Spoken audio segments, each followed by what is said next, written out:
Welcome to the most explosive, jaw-dropping update on the apocalyptic war between Iran and the US-Israel alliance now entering day 31 of a conflict that has pushed the entire Middle East into absolute chaos and the brink of total meltdown. What you are witnessing is no longer theory or speculation. This is the live, brutal, flames-engulfed collapse of a military legend shattered and burning right before the eyes of a stunned world.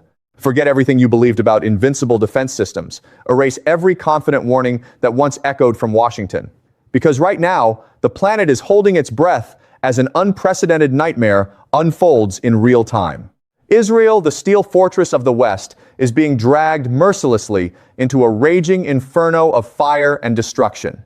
For the first time in history, Iran's monstrous 3-ton warheads have roared out from their deep underground bunkers, slicing through the night sky like apocalyptic thunderbolts and slamming directly into the heart of Tel Aviv. Donald Trump boldly declared this war would be over in just 3 days. Tonight, reality delivers a devastating counterpunch.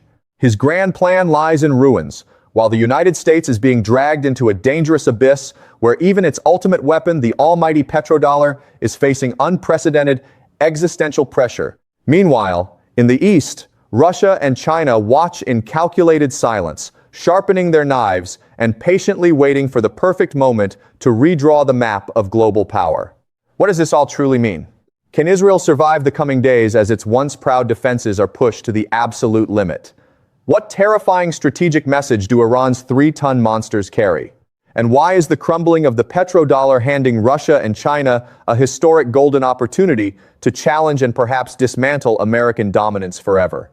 Stay with me. I'm about to break down every shocking detail. Before we dive deeper, smash that like button, subscribe, and drop your thoughts in the comments. Your voice is part of this historic, unfolding drama. This is my personal analytical perspective and raw commentary on the events. The Iron Dome collapses. Iran unleashes a devastating blow. Israel's vital core is shattered. Day 31 of the war has become a milestone so severe that every Western military textbook may have to be rewritten from the ground up. This is no longer a conventional exchange of firepower. It is a war of attrition calculated by Tehran with cold precision, patience, and exact timing, down to every beat. The sky above Israel no longer flashes with the proud streaks of interceptor missiles. In their place are violent explosions erupting on the ground, punching directly into military bases and critical logistical centers. The naked truth has been exposed before the entire world.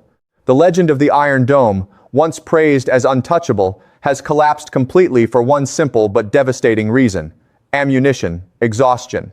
The numbers from the battlefield show a level of intensity far beyond initial predictions. For more than 2 weeks, Iran deployed a tactic in which low-cost, overwhelmed, high-cost, quantity-crushed technological advantage.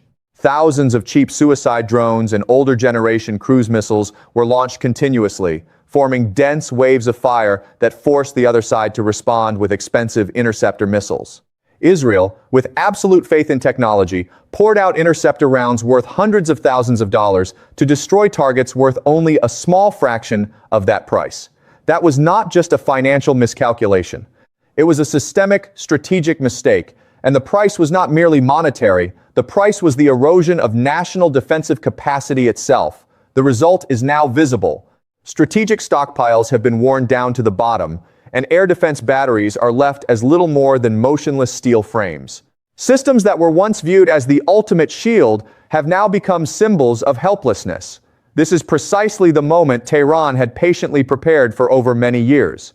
A moment calculated with exact precision when the opponent had nearly exhausted its entire interception capacity on decoys and low-value threats. When Israeli and allied processing systems were overloaded by massive streams of false signals, Iran moved into the decisive phase with absolute cold-blooded discipline. The real main weapons emerged from hardened underground facilities. No longer were these cheap drones. They were long-range ballistic missiles carrying warheads weighing several tons, capable of erasing massive military complexes and smashing underground installations buried deep beneath the earth. This was a highly strategic move, one that exploited the enemy's weakness to the fullest degree. After dragging Israel into a trap of attrition, Iran accepted the sacrifice of older systems as opening pieces on the chessboard in order to force Israel to empty its precious resources, thereby opening the door for the decisive strike. When the heavy warheads came roaring in through skies that were no longer protected, the battlefield balance changed instantly. The image is merciless. An exhausted opponent, after throwing every punch it had, now forced to face a counterblow it cannot avoid. The collapse of the Iron Dome is not merely a technical failure. It is the bankruptcy of a philosophy of war that depends too heavily on technology and finance. Reality has proven that strategic endurance, control of tempo, and tactical thought are what decide the outcome. Israel did not fall into a passive posture because it lacked weapons in the abstract. It fell into passivity because it had been trapped inside a nearly perfect preset snare. When the first heavy warheads hit their targets, they did not only destroy infrastructure, they also shook public faith in a defensive system that had long been elevated almost to sacred status. Emergency resupply efforts from outside cannot solve the problem immediately, because producing sophisticated interceptor missiles requires long time horizons and stable supply chains. Meanwhile, Iran has maintained the rhythm of attack and still retains additional capabilities not yet fully unleashed. The impact spreading from the battlefield into domestic Israeli space has made cities more vulnerable, warning systems less effective, and response capabilities steadily weaker. This situation pushes Washington into an extraordinarily difficult choice: intervene directly or accept the loss of initiative in the Middle East. The game has changed completely. Iran is no longer acting from a defensive position. It is controlling the rhythm of war according to its own will. Repeated strikes have turned multiple air bases into fields of wreckage, smashed runways, and neutralized modern equipment inside shelters before it could even be deployed. This is a chain reaction of systemic collapse, producing one of the greatest military shocks in the modern history of the region. From the position of battlefield coordinator, Iran is showing the ability to operate tactically at a very high level, using the strengths of its opponent and turning them into fatal weaknesses. Attritional warfare combined with a decisive blow has elevated Tehran to a new level of military and political standing. Each time a missile leaves its launcher, the whole world watches in maximum tension because the interception capacity has already been seriously reduced. By the end of day 31, the balance has clearly shifted. Pressure is mounting on Israel's entire defense network, and America's role in the region is being placed under a giant question mark. And what is happening now is only the beginning of a much broader chain of upheaval. The Iron Dome has cracked. The balance has tilted. Iran is entering the phase of deploying its next moves with absolute initiative across the entire battlefield, opening a volatile new chapter in this modern confrontation. The 3-ton monsters leave their underground shelters. Iran delivers a devastating blow to Tel Aviv. If the first 30 days were Tehran's carefully calculated overture designed to drain the enemy's vitality, then day 31 is the moment the Persian lion turns over its trump card and leaves the world stunned. When the Israeli sky no longer holds the white streaks of Tamir interceptors, when the Iron Dome system stands as little more than immobile steel wreckage, that is the moment the real monsters rise from underground. These are strategic missile systems carrying warheads weighing up to 3 tons, a figure large enough to make even the most heavily fortified defense systems tremble. These are not ordinary warheads designed to destroy one isolated target. These are instruments of erasure, designed to transform the battlefield through overwhelming firepower. The spectacle of giant steel masses weighing dozens of tons tearing through the upper atmosphere and plunging downward like death meteors has become the most realistic nightmare Israeli civilians have ever faced. Imagine the impact of a 3-ton warhead. It does not merely create an explosion, it triggers a geological shock at the point of impact. Each missile, when it strikes the ground, creates a death crater dozens of meters deep, flattening everything within a vast radius. Military complexes once advertised as untouchable, bunkers buried deep underground and designed to endure even the harshest scenarios, now crack under the horrifying pressure of Tehran's 1,000-pound hammer blows. This strike carries a blunt and iron message. It reflects absolute dominance. The enemy has run out of ammunition, and now is the hour for the Persian lion to decide the fate of the battle. Tel Aviv and Israel's vital defense industrial centers are drowning in flames.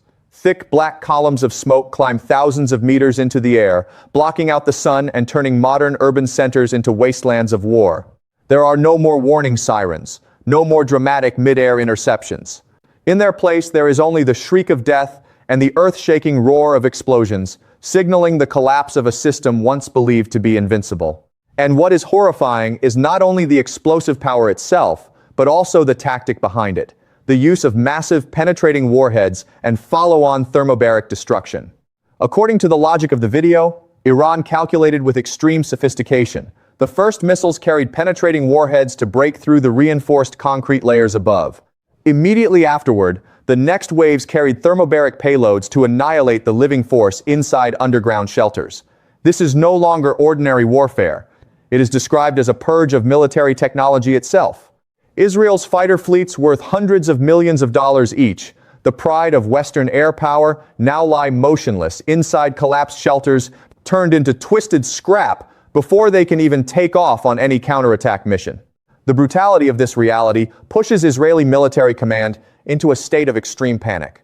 They realize that every defensive scenario built over decades has been completely broken by a new reality, one in which raw destructive force combined with attritional strategy creates overwhelming superiority. Iran's 3-ton warheads fly forward like scythes of death, meeting no real obstruction. This is a crushing blow to the entire foundation of Western military thinking.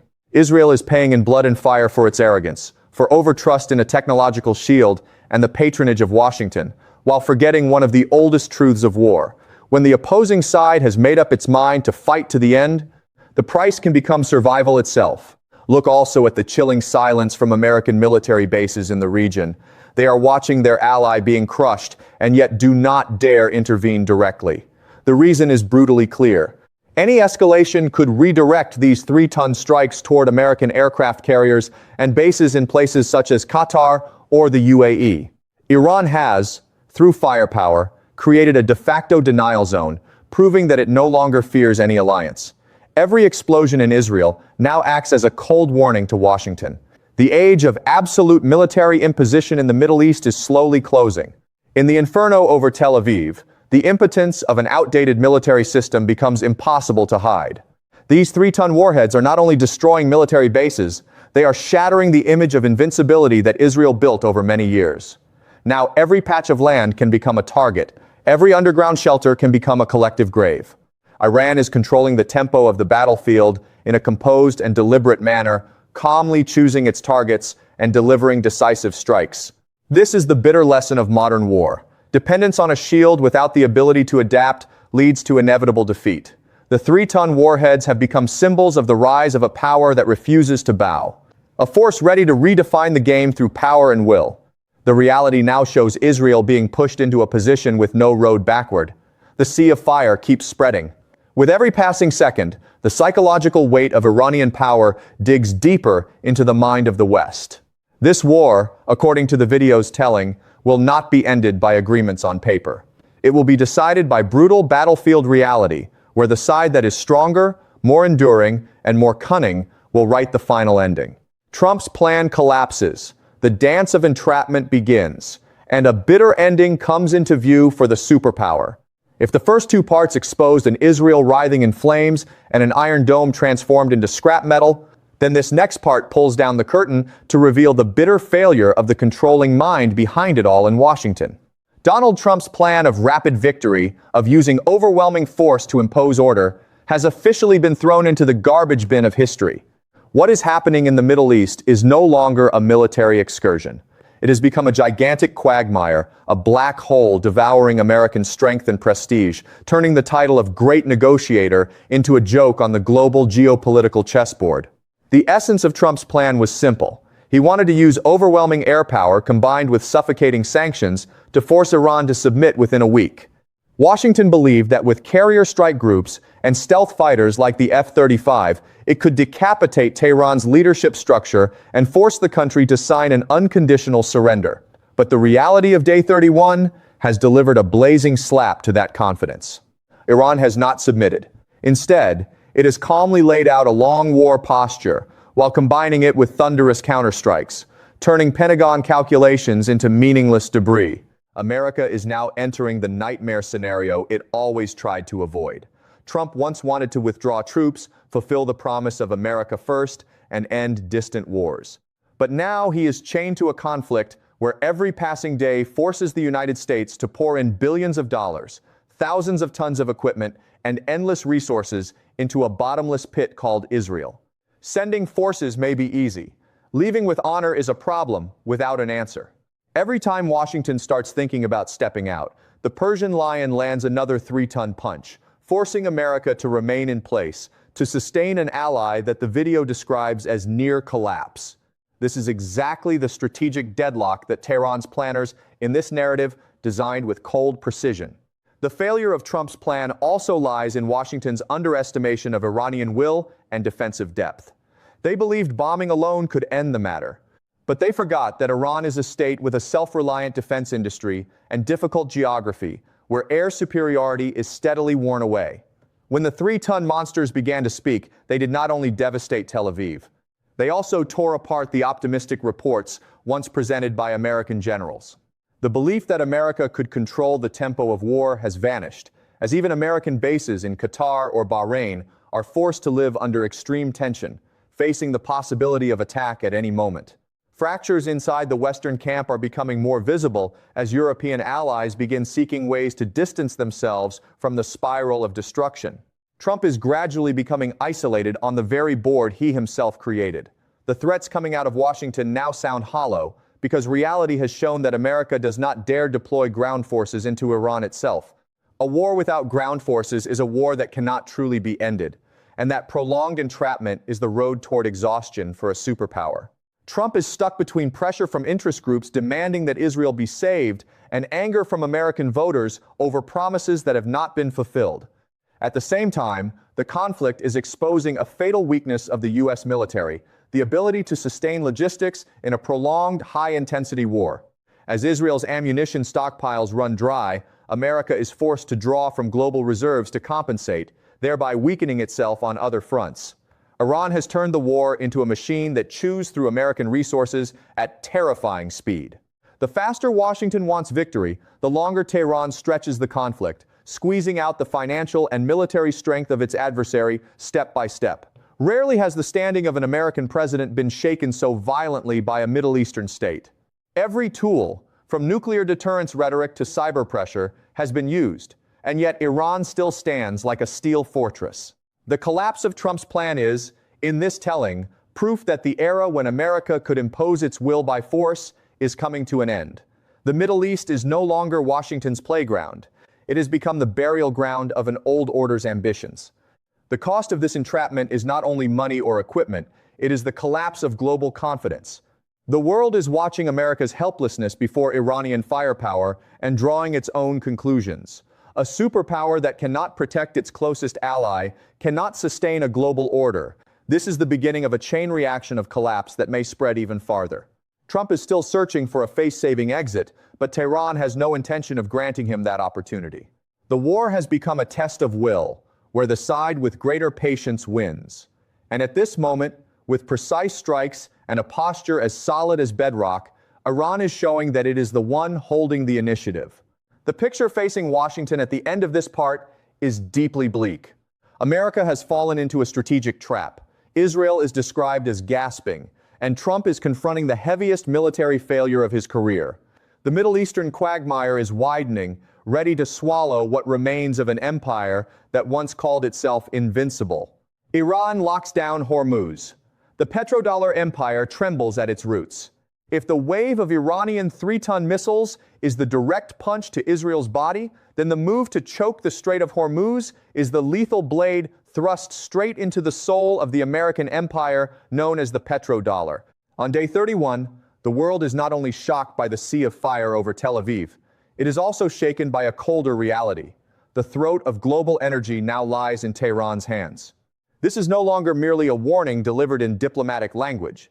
It is presented as a death sentence being carried out against the monetary privilege Washington has maintained for more than half a century. Consider the sophistication of this move. Iran does not need to sink every ship passing through the strait. Instead, according to the video, Tehran declares Hormuz open to all except the United States, Israel, and their allies. A short message, yet one whose destructive force is portrayed as greater than bombs. Through that move, Iran polarizes the world right at the most important maritime gateway. Ships flying Chinese, Russian, or neutral flags continue to pass under the watch of the IRGC Navy. Western oil tankers, by contrast, are forced to stand outside in fear of coastal missile fire. This division is a direct blow to the so-called freedom of navigation that America long championed. Why is this described as a death sentence for the petrodollar? Because the core of dollar power lies in energy. Every drop of oil on Earth being traded in dollars has long been the pillar of American strength. But when Iran shuts Hormuz to Washington while encouraging partners to use other currencies, such as the yuan or alternative payment systems outside the Western framework, that pillar begins to crack. Oil prices surge past $100 a barrel and continue climbing amid market panic. America can print more money, but it cannot print more energy. Nor can it use the dollar to force Iran to reopen Hormuz once its military power has been challenged. Tehran's move pushes Washington toward a high-risk economic scenario, where the world's energy artery is constricted and transport and production costs soar globally. The US dollar begins to lose standing in the eyes of Middle Eastern states. Oil exporters that once leaned on America quietly begin shifting capital flows. They realize that the security umbrella promised by Washington cannot protect them from real attacks. The weakening of the petrodollar does not arrive with one giant explosion. It arrives in the chilling silence of trading floors, as the dollar slowly gets replaced by new payment systems. The subtle genius of Iran's strategy, as the video presents it, is that it uses not only military force but also geopolitical rules to isolate America. Allowing other countries' ships to pass prevents Washington from forming a broad coalition against Tehran. Large economies in Asia and Europe need energy to survive. They are willing to adapt to new payment mechanisms rather than get dragged into a confrontation that brings them no benefit. America falls into a bitter paradox. The more it increases military presence to escort oil tankers, the more it escalates the crisis and drives energy prices upward, thereby inflicting economic pressure on itself. At the energy flashpoints, the picture becomes even harsher. Although America claims to have damaged Iranian oil infrastructure, energy flows continue through flexible routes and strategic partnerships. Meanwhile, the oil fields of close American allies face export difficulties because the route is under pressure. Iran has turned the entire region into a battle space where it holds initiative, while the United States and Israel are forced into reactive positions. The weakening of the petrodollar carries the danger of a global financial shock. Once a currency is no longer firmly tied to energy, its value itself is questioned. Washington faces double pressure: battlefield losses on one side and the risk of deeper domestic financial instability on the other. This, in the narrative of the video, is the price of underestimating a state with strategic depth and durable willpower like Iran. By the end of day 31, Hormuz is no longer merely a transit route.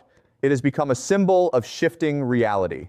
Every non-Western ship passing through becomes one more sign that the old order is being replaced. Iran is building a posture in which victory lies not only on the battlefield, but also in the ability to control the lifeblood of its opponent. A new order is forming, one in which Tehran's voice extends beyond the region and produces a deep change in the global balance of power. Russia and China quietly profit from the ruins of unipolar order. While America stumbles through the Middle Eastern swamp and Israel writhes under barrages of 3-ton warheads, two other great powers sit at another corner of the geopolitical chessboard, observing with cool calculation. This is the moment when the character of real powers reveals itself. No need to fire directly, no need for theatrical displays of force. Moscow and Beijing are still collecting enormous benefits, economically and geopolitically, from the mistakes of the US-Israel alliance. First comes Russia. President Putin is entering a rare favorable phase since the outbreak of the war in Ukraine. The deeper America sinks into Iran, the more visibly pressure on the Ukrainian theater declines. Washington's attention, financial resources, and especially weapons reserves are being sucked toward the Middle East. As the United States spends interceptor after interceptor to sustain a weakening Israel, Ukraine slips further down the list of priorities. Russia takes advantage of that opening to consolidate its posture and increase pressure on multiple fronts. But Moscow's greatest gain lies in energy money. Once Iran locks down Hormuz and oil prices surge past $100 a barrel, Russia becomes a direct beneficiary. Oil revenue flows back into Moscow at high speed, weakening the effectiveness of sanctions imposed by the West over many years. Some countries that once stood with America are now forced to seek supply from Russia to stabilize their own energy needs. Russia does not merely increase revenue, it reinforces its position as a central energy pillar with leverage over many economies. Then comes China, a country deploying an extremely systematic strategy of observation and opportunity. While America burns resources in military conflict, Beijing quietly expands influence through trade and finance. Iran's move at Hormuz gives China a particularly favorable opening. When Tehran declares that the maritime route remains open to non-hostile partners, Chinese oil tankers continue operating under Iranian protection or tolerance. This is portrayed not as coincidence, but as the result of broader strategic coordination between Iran, Russia, and China in reshaping global financial order. Beijing uses the opportunity to push the role of the yuan in energy trade. As the petrodollar weakens, China appears as an alternative partner offering more flexible payment methods. Middle Eastern states, after witnessing the limits of American military power, begin adjusting their strategies, reducing dependence on Washington, and expanding ties with new partners. China does not need to use military power to increase influence. Step by step, it becomes a more stable economic center and a more dependable partner in the eyes of many regional countries. Cooperation among Russia, China, and Iran is gradually forming a new strategic axis, expressed through technology ties, economic coordination, and mutual support in security matters. This means the global balance of power is shifting in a visible way. Events on the battlefield are not only reflecting Iran's strength, they are also exposing a deep impact on the wider geopolitical system. America is becoming increasingly isolated, even within its own alliance network, as partners begin reconsidering their long-term strategic interests. Europe, long dependent on energy security, is also forced to reassess its relationships with Russia and China under new conditions. That widening fracture creates advantage for rising powers. The unipolar order, once led by the United States, is weakening rapidly, and a multipolar structure is emerging, in which Moscow and Beijing play an increasingly important role in shaping the flows of energy and finance. While America and Israel focus on immediate military targets, Russia and China pursue long-term strategies aimed at reshaping the balance of power. They maintain the posture of observers while remaining ready to seize every opening to increase gains. The Middle East conflict, therefore, becomes more than a regional confrontation. It turns into a force helping redefine world order in the 21st century. And in that context, states with patience, strategic calculation, and the ability to exploit timing, states like Russia and China, are gaining obvious advantage on the global board. A death sentence for the American unipolar order. We are standing before a historical turning point, where each explosion from Iran's 3-ton warheads over Israel does not merely destroy visible military targets. It rings out like the funeral bell for the entire unipolar power structure the United States erected after the Cold War. Right now, the image of a clinical death of an old international system is becoming clearer. Washington's rules are gradually losing force before the real combat power and cold strategic thinking of what the video frames as the resistance axis. This is the moment that most clearly exposes the fading stature of a superpower clinging to the glory of the past in order to resist a harsh present. The truth has surfaced. International institutions from the United Nations to alliances like NATO stand watching in helplessness. As Israel absorbs strike after strike, Washington has used every diplomatic tool available to isolate Iran, yet the result is presented as almost zero. The reason is simple in the logic of the video. The world has now seen the glaring contradiction and limitation of American power. A superpower that cannot protect its closest ally from strategic attacks, cannot force other countries into obedience. The collapse of the unipolar order is not happening on paper. It is happening live on the battlefield of Day 31, where America's military prestige is being brutally challenged by Iranian endurance and warfighting capability. Look at the movement of the Middle States. Countries that once stood between blocs are now quietly leaning toward Russia, China, and Iran. They understand that betting on a bogged-down Washington is no longer the safe choice. The weakening of the petrodollar is only the first step. Far more important is the shaking of security confidence itself. If the United States cannot take decisive action to protect Israel, other allies will inevitably question the depth of Washington's commitments. A domino effect of mistrust begins to spread, eroding the foundations of American power from within. The use of Iran's 3-ton warheads, has become a powerful declaration of independent military capability.